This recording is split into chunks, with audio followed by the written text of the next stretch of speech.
Way in the back, can you hear? Okay, good. Welcome. My name is Judy Jeffers. I am a volunteer here at the museum. This is what I do. I am up here and I try to take crowd control. It doesn't always work. But it is my job to introduce our presenter, and before I do that, I need to induce Stephen Kent to walk up here, and then I will introduce you to him. She looked back there, and I was busy texting on my phone, so I was paying no attention to the rest of you in the room. You know how that goes. At least I wasn't walking at the same time, which would be a disaster. So, welcome all of you to the meeting today, or to the presentation. If you've heard me speak before on this, you know that I always tell people how this organization is funded. We are under contract to the county, which handles probably about 80% of our budget, and we preserve the history of Bay County, which is very important to everyone in this room and to all of us as well. You probably noticed outside, if you look on the side, we've got that new parking area. We're really pleased, that's very nice, and we're pleased that they preserved some of the bricks and put in there from that original brick road, so we were afraid we would lose all of that. But we do have some of the bricks here we will be thinking of something to do with at some point in time. So if we encourage you to buy a brick, we'll buy a brick. So, if you are not a member of the organization, we would encourage you to join this organization because membership in it makes you a partner in preservation.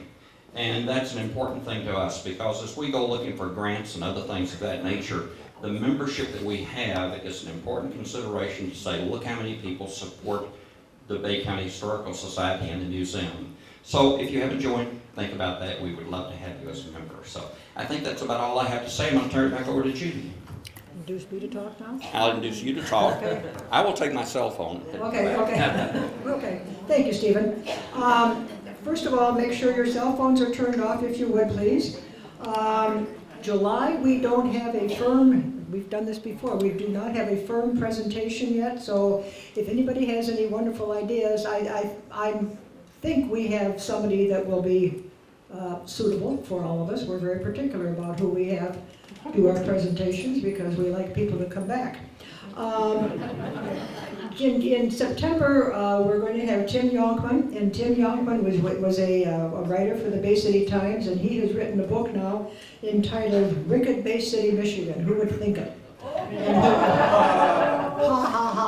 His books are now available in the gift shop, and his presentation in September will be on the subject of his book. So they are for sale now. If you'd like to purchase one today, you certainly can, and if you can catch up with him, I'm sure he would be happy to autograph one for you. So, today's presenter is Alan LaFave. Alan LaFave is the festival director and one of the founders of the Hell's Half Mile Film and Music Festival. That's a very long title. He spent 9 years on the board of the Bay City Arts Council and has served on the Bay Area Community Foundation Community Initiative Grant Review Committee. He is currently on the Winona Park Properties Board and is the board president for the newly established Hell's Half Mile event. He spent over 23 years in the formal wear business, first regionally and then nationally with such jobs as marketing director, events manager, project manager in web, print, and consumer engagement. He is a graduate of John Glenn High School, Delta College, and has a bachelor's degree in art and advertising and public relations from Grand Valley State University. Alan is a member of IPP Chicago and the Film Festival Alliance organizations. Boy, there's a lot of alliteration here. Alan is currently working on the 11th Hell's Half Mile Film and Music Festival. He is a Bay City resident. Let's welcome Alan LaFave.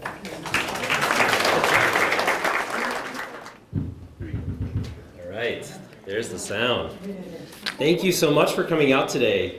It's probably because there's air conditioning in here. If you were like me, you were out at the Riverside Art Festival, which is why I'm a little dressed down today, so please excuse that. But thank you for joining us. How many people here have heard of the Hell's Half Mile Film and Music Festival? Great, that's fantastic. How many of you have gone to the festival? Okay, we're going to get that first raise of hand number to equal This group, okay. So let me just tell you a little bit about the festival. I've got a couple of videos I'd like to show you as well that will give you an idea of what the festival is about and what who comes to it. The Hell's Half Mile Film and Music Festival is a celebration of independent film and live music performances. But at its core, the festival is a social event where storytelling and ideas are explored via sound and screen. Not with the idea that film is bigger than us, but with the idea that we're participants in the arts. The stories that are told on screen often parallel our own lives, or they give us a look into the lives of people who live on the other side of the world, or maybe live on the other side of the street but have completely different lives than us. And that's where cinema really is something to draw people together and to educate us. So how is this festival born? Where was the idea? Where did the idea come from? Well, it came from one of those conversations. Wouldn't it be great if we had ... I mean, everybody sat around and done that. But how many people have actually taken that question and said, I'm going to do it? Back in the Granholm administration, they had the Cool Cities program, right? So I was participating with actually Steve Kent's daughter, Kelly, in the committee after the Waterfall Project actually came to be. They asked Kelly and I to take this project out of the City Hall and go and do something with it in the community. So Kelly and I decided to do some online surveys, with Steve's help, as well as some actual focus groups in the community. So we went and we asked people, what is a cool city? What does it consist of? What do we have in our city that's cool? What don't we have that's cool and you'd like to see here? So after months and months and months of doing this, it all boiled down to layers of interest. A cool city is a city that has a lot of different things to do, and my thought was, well, how about I help add one to the community? And my passion being film and music, that's where we started. We really originally started with it being an all arts program. We were going to do everything from culinary arts, performing arts, everything. And a friend of mine who worked in an organization called ArtServe at the time, which is now called Creative Many, said, you know what, you should just do one thing and do it well. And I said, okay, I'll do two things. We pulled together a group of people, volunteers, and we joined forces with the Bay Arts Council. Bay Arts Council was our parent organization just up until about a month ago when we became our own nonprofit. So the latest and greatest nonprofit in the arts is Hell's Half Mile Events. And this handful of original organizers believe that small communities deserve great cinema and original music just as much as larger ones. So the group faced many challenges at the beginning, including developing a compelling event, educating the public to the differences between a film festival and the regular theater-going experience, and then finding the resources to execute the new event. So part of the inspiration of getting this going as well were two experiences for me. One was going down to Ann Arbor for a concert with a bunch of friends and sitting around and having another one of those wouldn't it be great conversations of, why do we have to drive down to Ann Arbor to go see great bands? Why do we have to go to Detroit to see great bands? We should bring them to us. And then we went to the Traverse City Film Festival for the first time in 2005, and we were like, this is a cool event. We could do our version of it, along with music, in Bay City. We'll right size it, we'll bring it down to a smaller size, and we'll make it work for our community.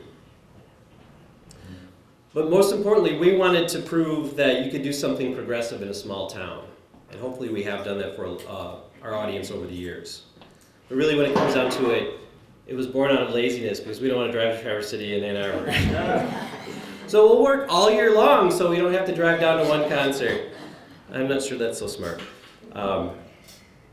So what do you name it? Most film festivals are named after the city that they're in. Traverse City Film Festival, Telluride, Los Angeles. But then you have all of those festivals out there that have these really unique names that really still define where they are in the world or regionally, like South by Southwest, or Tribeca Film Festival, which doesn't really happen in Tribeca very much. Nobody really knows that. It's usually in Chelsea and Lower East Side. So we wanted something that was very distinctly Bay City without saying Bay City, because come on guys, Bay City Film and Music Festival doesn't have any ring to it whatsoever.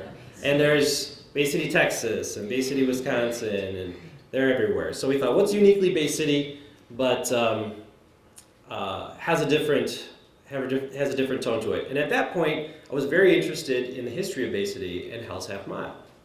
Not a lot of people knew what Hell's Half Mile was.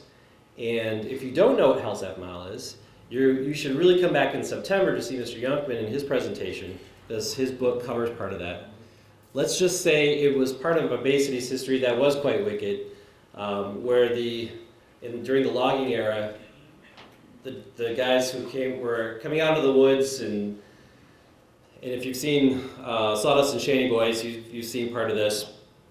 They were coming back and they were spending their money on saloons and lots of other fun local things on the waterfront of Bay City. So the idea of that had a lot of irreverence to it, and we kind of identified with that. So we decided that Hell's Half Mile was the name we were going to choose. It's also a great name for filmmakers. Filmmakers like see that on a list of festivals, and they go, "What is this? This is crazy." Turns some people off, excites other people. We like the people that it excites, so there we go. So the festival began, and we need to learn to right size it. The first year of the festival, we planned for many more people than what actually came. We had about 600 people come the first year, which was not bad, over a 4 or 5 day weekend.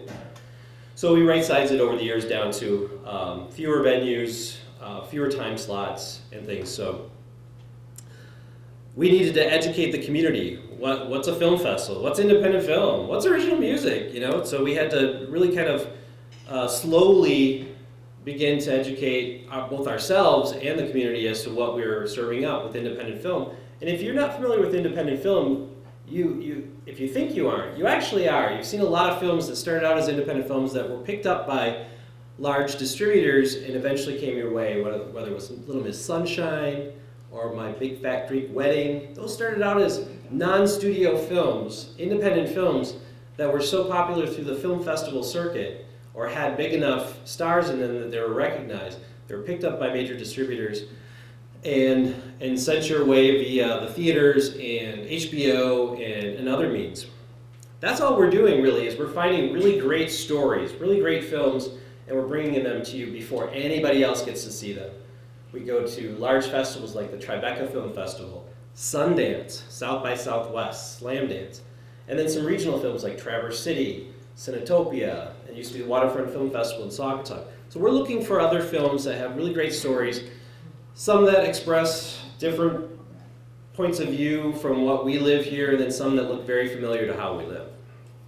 So that's really what independent film is.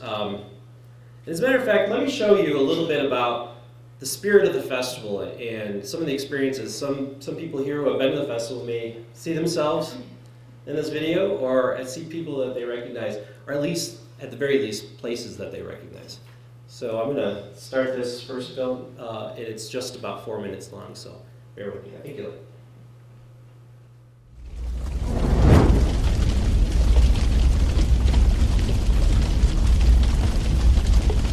I think the goal has always been to show the community another side of art in that way, in that sense, that they wouldn't get at the mall cinema. And so for years we kind of emphasized the independent nature of the film.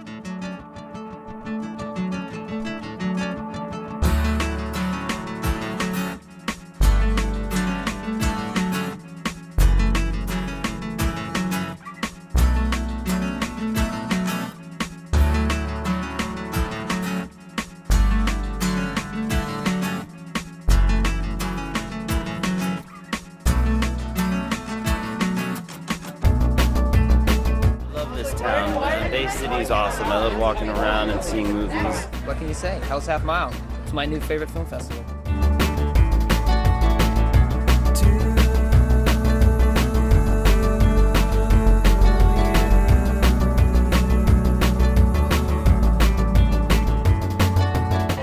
so many filmmakers here, and they're all having a good time, and it's a great opportunity for people to meet people that are actually out there making films. So I hope more and more people come every year. So we want you to be here.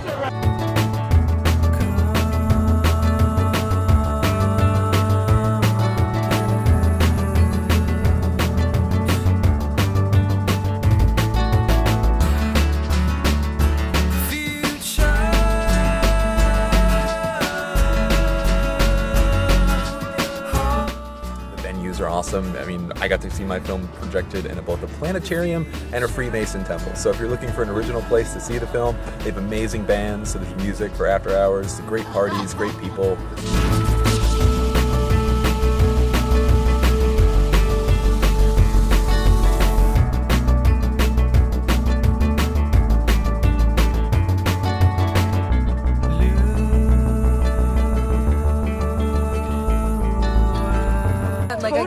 I can't overstate how when I go back to LA, I'm gonna tell all the filmmakers I know about this festival and to come here and really this is an incredible environment to really collaborate and talk to people about the thing that you spend so many years slaving over.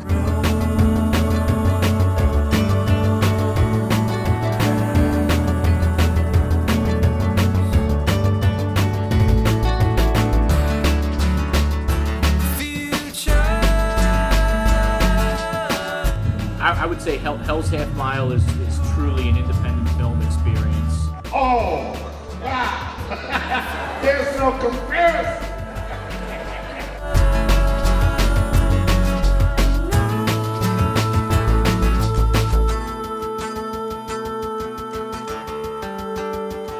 Yeah, so I think that's the cool thing about coming to a place like this.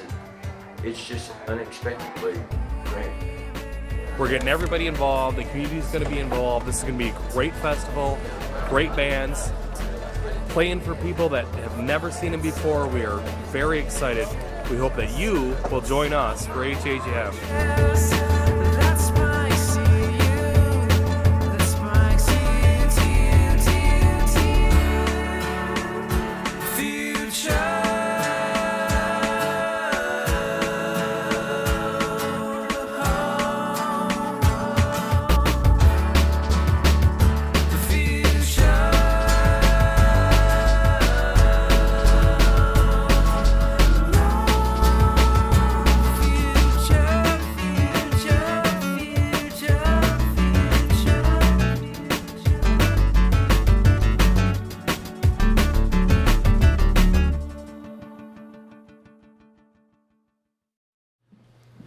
Okay, so for those of you who have been to the festival, you'll recognize a lot of the people hanging out there, a lot of the places. You will all recognize the places. It's all around downtown Bay City. We try to make sure that the entire festival is within walking distance.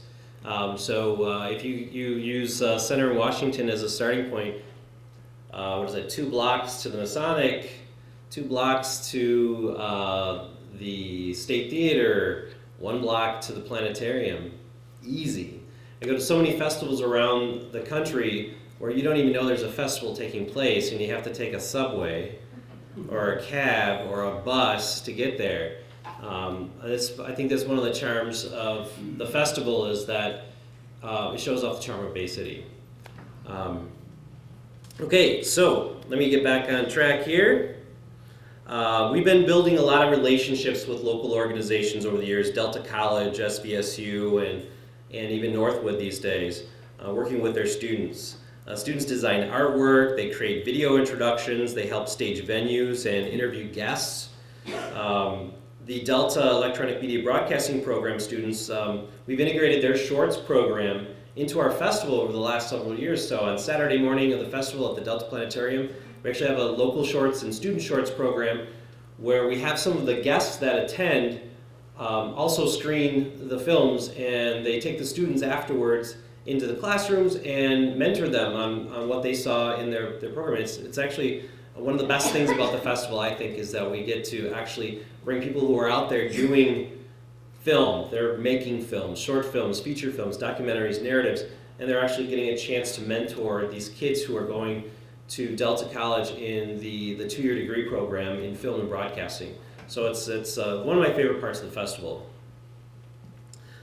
So over the years, music has become a major part of the festival with a focus on Michigan talent.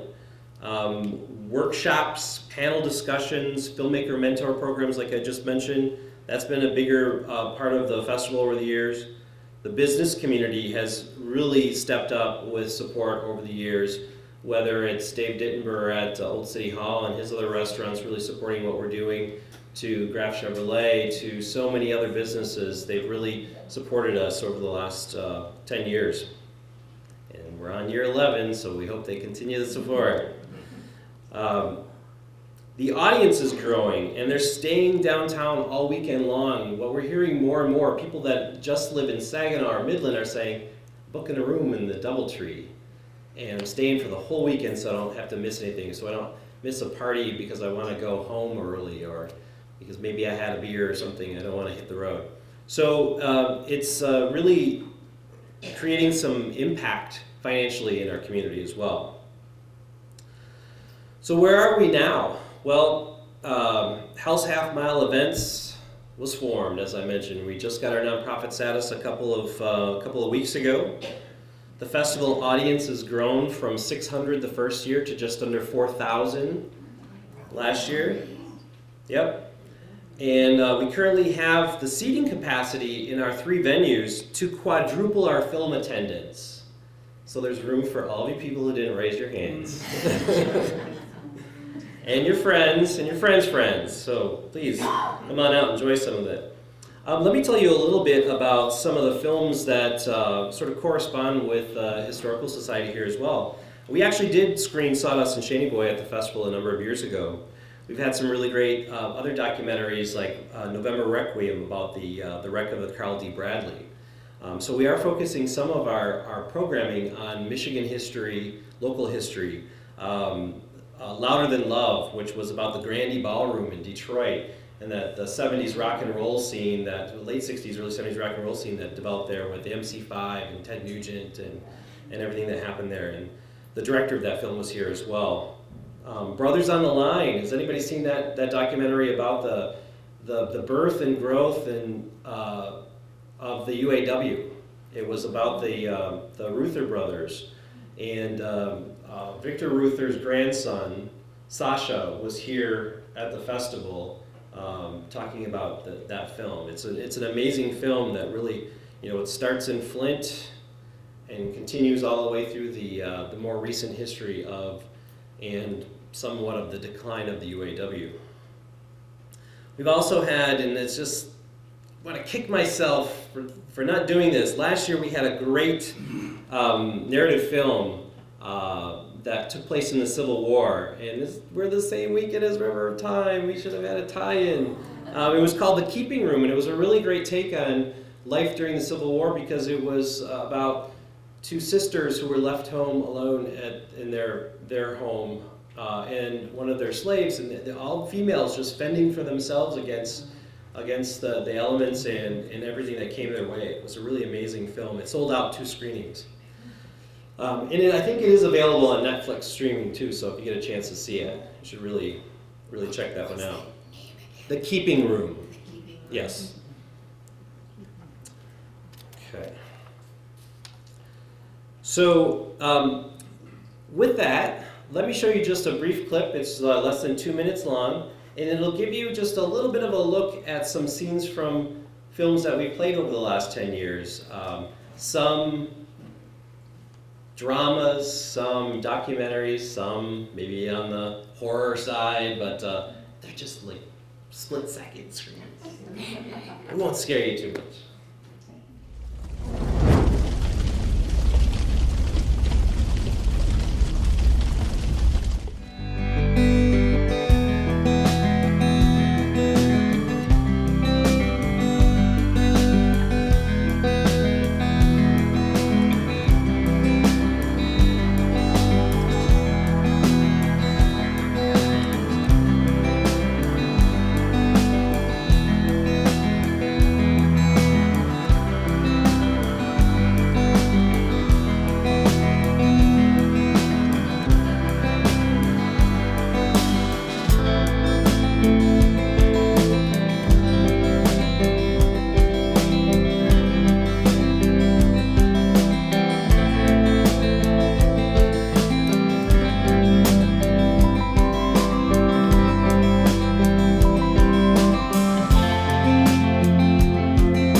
what you could probably gather from that, at the very least, is that we cover a lot of different subject matter. Like I said, whether it's a horror film or a drama, something about high school, the life in high school versus, somebody living on a farm who's about to burn a dead body. It was a great film. And I actually starred, oh boy, I'm blanking his name. The guy played Sergeant Taggart in the Beverly Hills Cop movies. John somebody. But the movie's name was Uncle John, so they didn't go too far away from his real name. But you probably saw some other faces in there. John Hawkes is another actor that you saw lighting up cigarette. He's a big actor these days. We're not necessarily about celebrity. That's not really what it's about. We do often get films with some recognizable actors like Matthew Broderick or I'm blanking on. I've been watching so many movies lately that I can't even remember what we've had. But again, that's not the point of what we're doing. We're trying to show great stories, and hopefully that you'll come along and find something that you can relate to and that you want to check out. So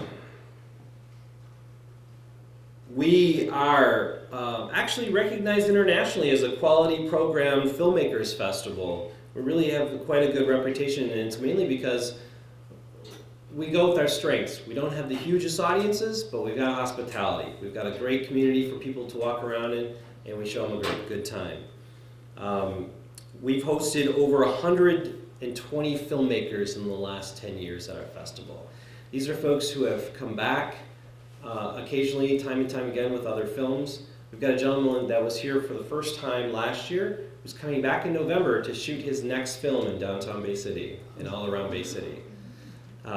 We've had other filmmakers, some have shown at least up to 4 films in our festival over the years. We develop relationships with filmmakers so they remember us. So many of them come to Bay City and they look around downtown and they go, this place is amazing, I want to shoot a film here. I don't have to block off a street, there's nobody driving down them in the first place. And it's kind of like, thanks? Hey, wait. So, right? Like, this would be a great place for a zombie movie. Like, yeah, come back in the summer when there's lots going on. But they're really wonderful people. We've been very blessed with the guests that we've brought in over the years. They've become family members to us. They're friends and family, and they refer other filmmakers to us. We had a gentleman contact us from Ireland. He's like, I live in Ireland. I met a filmmaker who's out here shooting a film, and when I told him I was a filmmaker and wanted to submit my short film to some festivals in the U.S., I asked, where should I submit to? And the first place this filmmaker said was Hell's Half Mile Film and Music Festival in Bay City, Michigan. And the filmmaker said, what a coincidence, I'm originally from Muskegon. Small world. So what's been the impact of the festival over the years? Well, the impact financially, using the Americans for the Arts Economic Prosperity Calculator, just last year, our investment in the community and the money spent by the audience resulted in a $150,000 impact in our community. So don't let anybody tell you that the arts does not impact the economy. The dollars that you spend on going to entertain yourself impact our economy greatly. Not only in jobs, mainly in jobs and just the support to see our community prosper over the years. What's the outlook? Well, the outlook is pretty great for the festival. You might ask, who comes to the festival? If you looked around the room, there were a lot of people that said that they come here. Well, we're pretty blessed also with the idea that this is a multi-generational festival. Our core group, according to our surveys, are millennials and baby boomers. And the festival is mainly run by Gen Xers, so we got them all covered. But that's great. I mean, millennials think this festival's for them because we program a lot of music that's specifically very young. But we've got them fooled because there are so many baby boomers that come to our festival, and it's really for them instead. No, it's for everybody.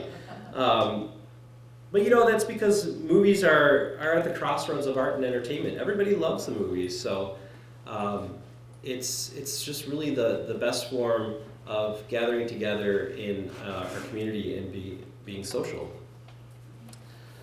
So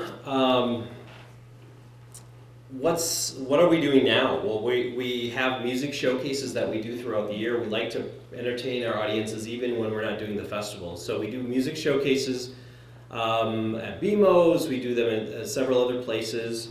We also have a film series that we started. Not sure if anybody's familiar with that. We originally started about 3 years ago with a film series at the Delta College Planetarium. We just did one movie a month for 3 months because we didn't want to kill ourselves over it. And then last year we moved to doing films October through March. We did some really wonderful narrative films. We did a short film program, and we had a really amazing environmental documentary called The Breach, which is about the salmon fishing industry and the threats to wild salmon in the Northwest, which is really interesting. The reason we chose that is because there are fishery issues happening here in the Great Lakes. So films like this really shine a spotlight on things that happen locally as well. So we've had some pretty cool people involved with the festival over the years. I've mentioned, if my memory would start working, I can remember John's last name. What is his last name? But we've had some other people involved with the festival. One of our first jurors, we do jury awards at the festival. And one of our first jurors was just a few years ago. His first feature film that was released had 5 Oscar nominations, and they won 3 of them. It was a movie called Whiplash.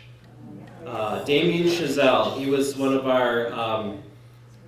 our first jurors for the festival. His wife was here in Bay City with one of her films a number of years ago called Maria, My Love, which starred memory, Karen. I'm only remembering first names. Darn it. Oh, look. It's all gray here, so I'm gonna need to write better notes. But we have some really wonderful advisors for the festival as well. There was a TV show in the 1990s on Fridays called Boy Meets World, and one of the stars of that was Ryder Strong, played that cool-haired friend named Sean Hunter. He's been to the festival a couple of times. He and his wife are actually advisors for the festival and now, as well as a very good friend of ours who's from the Auburn area, Miss Sarah Enline. She's one of our advisors. She owns a candy company called Sweet Riot in New York, and she's local as well. We're hoping to get another local person involved with the festival, who's an actress that you may have seen on Breaking Bad, Betsy Brandt.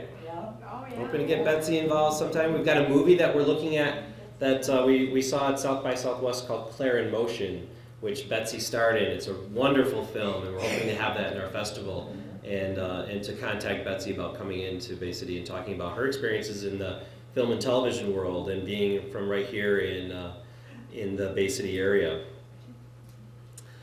So I just wanted to mention as well, like, being a nonprofit in this area is something that we have been looking forward to in a while, and something that we started to do right from the very beginning. Our thought was, we don't want to duplicate what's already happening. So if there are bands locally that are playing, well, they're playing locally already. You'll get a chance to see them. Let's bring some bands from outside of the area. If there are movies that are playing at the theater locally or on Netflix, we don't want to play them because they're already available.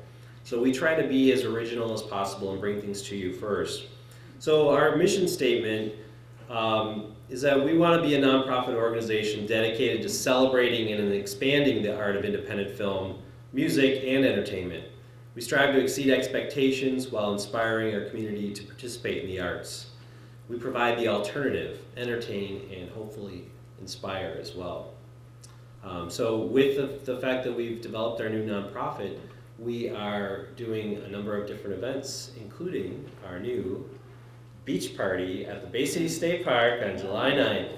It's a good old-fashioned beach blanket bingo, so come on out and grab a beach ball and do some choreographed dance like Annette and Frankie used to do on the beach. But it's wonderful. One of the things that we try to do is have our events in unexpected places.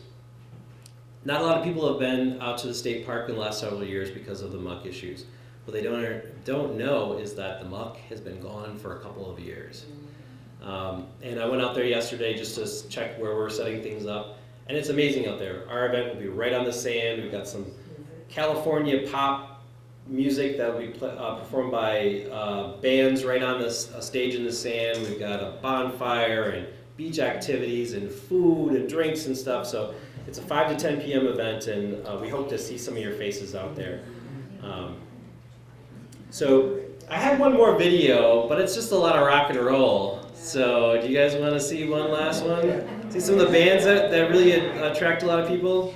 All right, come on, let's watch one more.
So you can see we try to spread things around downtown as much as possible. You saw some of the venues there were the old Empire Room at the bowling alley down at the end.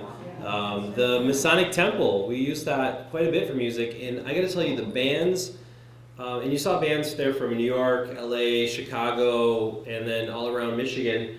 They love playing at that venue because it's just such a cool old building.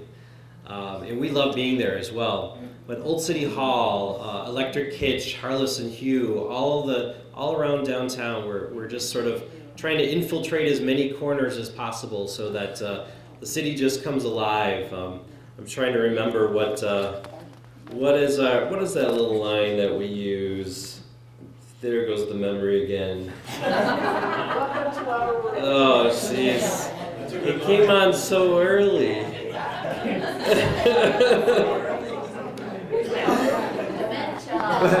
Tim and I were just talking about this earlier. So really what we're trying to do is we're trying to use Bay City's spirited past, that idea of Hell's Half Mile, that irreverence, and really infiltrate and induce some things in our community to bring things back to life. You know, one of the best things that that people have said to me about this festival, and it's really an honor to hear things like, I think, you know, hearing kids say, I think I'm going to stay in the area a little longer. This is a pretty cool festival. There's something to look forward to. And then other people saying to me, I think Gary might have been one of the first people to say this to me outside of the festival, I never thought I'd see a movie like that in Bay City, Michigan. We've shown some doozies, so not everything's for everyone, but we do try to, in our limited time that we have, and the limited number of venues, try to show as many different types of films as possible so that there's something for a lot of people. Not something for everyone, but something for a lot of people. So with that said, I hope that you'll join us for some of those films, whether it's during the festival or during the film series. We actually have our own offices now in the Phoenix building. Good timing. And we have a small screening room there. We'll be doing some screenings throughout the year in that screening room. It's like a little 20-seat theater. It's a little bit bigger than the theater here, but not as nice. So we hope that you'll join us for any of our events, whether it's the beach party or it's the festival itself. And I thank you for being here today, and I would like to open it up to any questions if anybody has any. Yes, ma'am.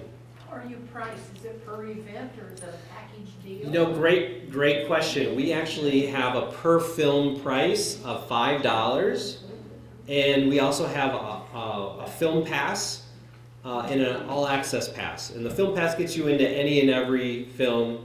The all access pass gets you into every film, every music event, and every reception. We do throw some parties too, and the only way you can get into those parties, except for the opening night one, is with the all access pass.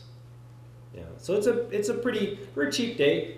Yes. Will you have live music on July 9th? Yes, absolutely. We have 3 bands that will be playing right on the sand, and I think I just finally enticed some kids to learn the dance that we have in our little video from one of the Frankie and Annette movies to do on the beach. I'm not doing it. Yeah. Yes. I'm just want to talk about Bay City. So when is the festival? Oh, it's usually the last full weekend of September. This year it's September 22nd to the 25th. We have save the date cards right up here. You're welcome to take. You'll notice on the other side of the save the date, there's information on how to volunteer for the festival. We are a volunteer-run organization, and we're always looking for people to help us out, whether it's all year long or just for a day or a shift during the festival or during some of our other events. Anything from working concessions to picking up guests from the airport. Yeah. We fly a lot of people in. Yes. That's the same weekend as River of Time. It is, yes. Yeah, and it's been great. A lot of our guests that have come into town, we usually put them up at the Doubletree Hotel, and they'll go for a jog or a bike ride around the riverfront, and they're like, there's a Civil War thing going on over there. It's like, yeah. You noticed it, huh? Yeah. Yes. How do we know it's playing? Well, you will know as soon as we know. We actually start our call for submissions in December 1st of the year, and we run it through May. And then we have a team of 12 people, 12 programmers that are watching films every week, anywhere from 3 to 9 hours of film a week. I know, it sounds terrible. Oh, you had to watch that many movies. But some of them are really bad, so to work our way through it. So we actually have a launch party on August 5th at Unity Park, and we will be unveiling our list of films and the bands that will be playing at this year's festival. Then where will we see that? How can we get access? Oh, sure. We will have a list online on our website. The Bay City Times usually does a really good job of identifying our list. We'll also have some programs around town. We'll usually print about 4,000 or 5,000 programs, and we actually may even drop some of those in the mail this year to different routes or zip codes, like Tall Ships did. Yeah. Unity Park is right on Center Avenue between Saginaw and Water. It's that little space between Uptown Girl and Timothy's Fine Cigars. It's a great space. Hey, it doesn't look huge, but we pack about 100 and some people in there. We have a good time. So. When is the date again? August? August 5th for the launch party. What time? It's usually 7 to 11 p.m. Yeah. Are there any other questions? Well, you can ask the rest of your questions when you see me at one of the events that we just talked about. So, thank you so much for being here today. Thanks.